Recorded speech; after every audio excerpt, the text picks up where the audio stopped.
श्री शिवाय नमस्तुभ्यम। हर हर महादेव। 25 जून बुधवार अमावस्या तिथि है।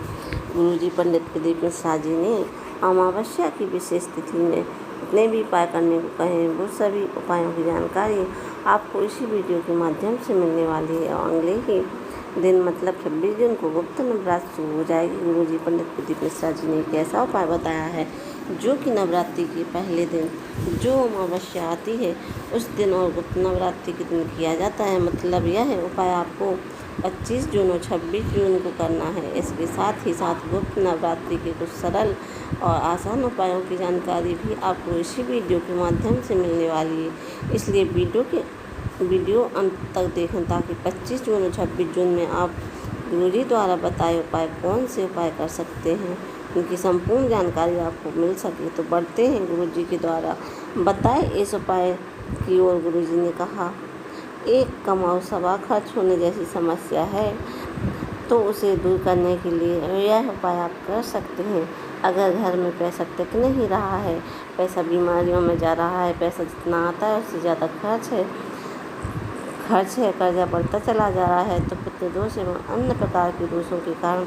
और गुरुजी ने एक ऐसा उपाय बताया है जिसको आपको बार बार करने की आवश्यकता नहीं है। गुरुजी ने कहा है, अगर आप अमावस्या के दिन पितरों का स्मरण करते हुए सरल और आसान उपाय कर देते हैं तो आपके पितृ महादेव की कृपा प्राप्त कर तृप्त हो जाते हैं और आपको आशीर्वाद प्रदान करते हैं। इस उपाय को करने के जीवन में जितने भी अटके कार्य हैं सभी पूर्ण होना शुरू हो जाते हैं। एक कमाओ सवा खर्च वाली जो स्थिति बनी हुई है वह दूर हो जाती है। और आपको थोड़ा सा चंदन लेना है, लेकर भोलेनाथ के मंदिर में पहुंच जाना है। अब आपको चंदन की 7 बिंदी लगाना है, शिवलिंग में 7 बिंदी लगाना है, अलग अलग स्थानों पर लगाना है। यह उपाय आपको 25 जून अमावस्या के दिन करना है।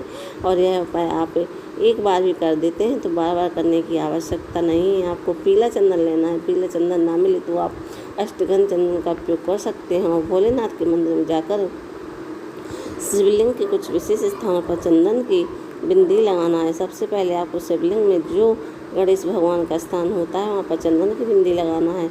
इसके बाद स्नान कार्तिकेय भगवान के स्थान पर आपको चंदन की बिंदी लगाना है। इसके बाद अंगली चंदन की आपको माता सुख सुंदरी के स्थान पर चंदन की बिंदी लगाना है। इसके बाद माता पार्वती का जो हस्त कमल है, शिवलिंग का कटी भाग है, वहाँ लगाना है। इसके बाद अंगली चंदन की बिंदी अगर ऊपर शिवलिंग की जलाधारी बंधी है तो उसमें लगाना है। अगर नहीं बंधी है तो शंकर भगवान की 5 बेटियों का नाम लेते हुए जया विषहरा सामरी वाली 2 तली देव का नाम लेते हुए यह बिंदी आप शिवलिंग पर लगा सकते हैं। इसके बाद 6वीं बिंदी आपको नंदी भगवान के दोनों सिंगों पर लगा देना है। उसके बाद 7वीं और अंतिम बिंदी आपको शिवलिंग पर लगा देना है। पूरा उपाय करते समय आपको श्री शिवाय नमस्तुभ्यम या ओम नमः शिवाय या नमः शिवाय मंत्र का उच्चारण करना है। मात्र इतना कर देने से भोलेनाथ के साथ साथ आपके पुत्रों का भी आपको आशीर्वाद प्राप्त होता है। बढ़ते हैं दूसरे उपाय की ओर। यह एक ऐसा उपाय है जो अमावस्या को किया जाता है और नवरात्रों को भी किया जाता है।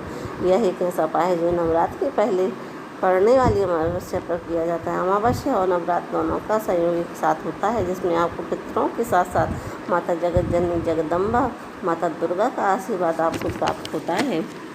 नवरात्र के पहले दिन आपको यह विशेष उपाय करना है और यह उपाय करने से आपके घर में कभी भी किसी भी सदस्यों के साथ अटके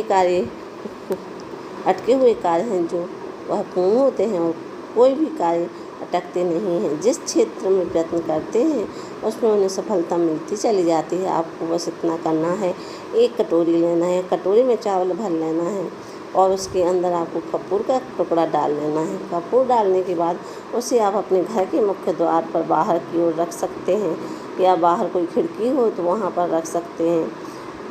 अगर बाहर नहीं रख पा रहे हैं तो जहाँ आप पानी भरते हैं, पानी का जहाँ पात्र रखा होता है वहाँ पर भी आप यह कटोरी रख सकते हैं।